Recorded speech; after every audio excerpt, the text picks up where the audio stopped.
Hey everyone, good morning or good afternoon, wherever you are. We have entered an interesting and compelling phase with Georgia, which looks incredibly promising, and with 2021, which I like better already. So, what I wanted to do today is just give everybody some quick and dirty tips for the sestina. It's a challenging form, but I also feel like what with everything that we've been through in this past year, it's a wonderful way to blow off that remaining steam. And at one point, I taught a workshop for the sestina, and I had some notes that I wanted to share with you. And then I was going to read a sestina of my own that is very appropriate to today and all the exciting things that are happening in Georgia. So, first and foremost, I'm going to read my sestina, and it's titled "The Statute of Limitations Speaks to the Omaha Chief of Police." And this is everything I wanted to say to every single All Lives Matter person who continued to rebut systemic racism. So here's my sestina, and I'll give you my tips. The statute of limitations speaks to the Omaha Chief of Police. Poor police. Take those rioters and pin them down. Poor penguin, poor piggy, rooting in a stiff, white starched collar. Poor stores, windows bashed to glass, the end of ATMs and jewelry pinched. I back the badge, my glittering North Star, it shines high above the gray Great Plains. Make America great. Make it ripe with God, good Lord. Here's the thing, my soul doesn't need saving. Still, I lord over you, my Savior. You are blue. The world is good, poor until proven innocent. Do you hear me? The Great Plains, Nebraska, we're waiting with open arms and starched schoolgirl uniforms. I polish my eyes until they glitter. A boat on fire. Hello. Hi. This is the end. The world is flat when we reach the end, a high-end note as we float on calm waters. The world is flat, the Lord is waiting for us to sail off the side, holding his glittering chandelier.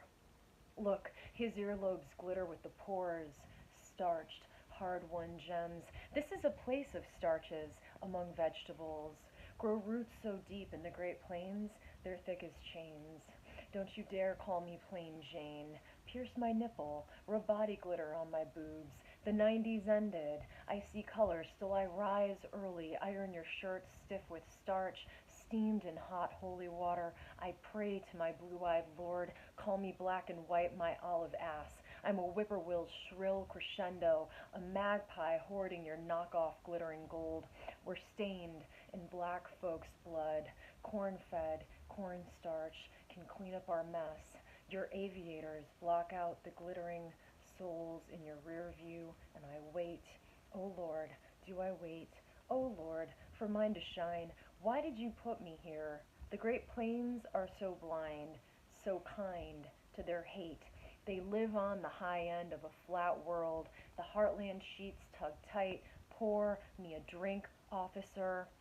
Rise and lie beneath the weight of a starched blue sky. Potato, potato, root through the dirt, a glittering truffle waiting to be unearthed. You're my keeper, the lord of misfit toys. The devil wears blue jeans, has blue eyes, and I'm plain Greek yogurt. I've walked a straight line, but reached the end of my tiny tightrope. I've tried and tried to pinch my poor nose, but I smell bacon. You, your fellow warlords, starch and pork. Your heart's poor, hungry. You bargain for a glittering toy badge, so plain, so free. It won't outshine me. I am your end.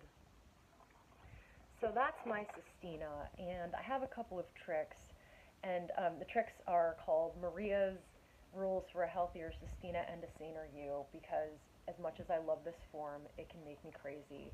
I should also give a shout out to Sandra Beasley, who has been a huge inspiration and influencer, and even like a terrific reader of one of my first Sestinas. She actually took the time to take a look, so that was really amazing. And I remember reading a wonderful essay of hers in her poetry blog and several others that she's had published on the forum. So do check her out. Her new collection is coming out soon. My rules for a healthier Sestina Insane are you? Number one, play on and with your N words. So pick ones that you can easily kind of transmute into other ones.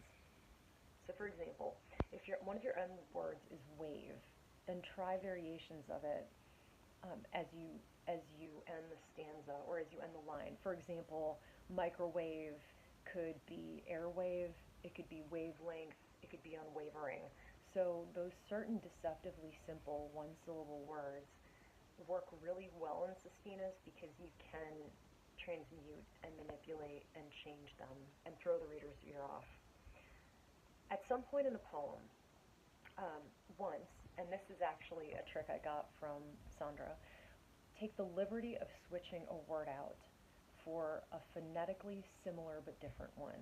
I love this rule because I think it is 100% fine to not exactly break the rules but bend them. So for example, wave could be wane or way. Choose subject matter, and I can't stress this enough, that is obsessive in nature. What is a subject? So I ask you, and that's why I find sestinas are really good for subjects like tumultuous relationships, breaking up, getting back together, addiction, obsession, stalking, some of like the darker shades of life, so to speak.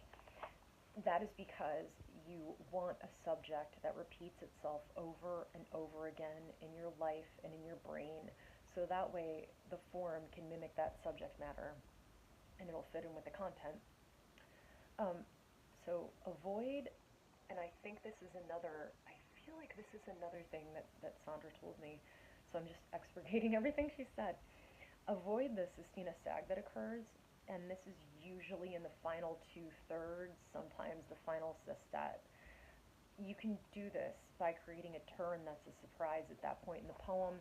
For me, for example, what I like to do, by turn I mean weird plays on language, outrageous rhetorical shifts, strange images, shifts in tone.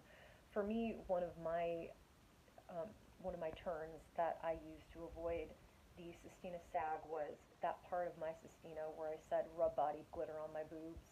Because come on, how can you forget that? And the reader just goes, aha, funny, weird. And that's a way in which you can keep the momentum in your sestina. Last but not least, personal and dramatic monologue poems are awesome for sestinas. You can hide the form better, I've found, when you're inhabiting someone else's mind. And the thing is about human speech is that I found out that we often do hold a natural repetition. We often see, and I'm doing it right now, we often do repeat certain words and phrases obsessively again and again. So I've found that the dramatic monologue tends to work really, really well for that, because that way, when someone is going on kind of like a tirade or a rant, you lessen your risk of losing that steam, of encountering that sag. So those are my rules for a healthier sestina. Thank you so much for watching. You guys are awesome.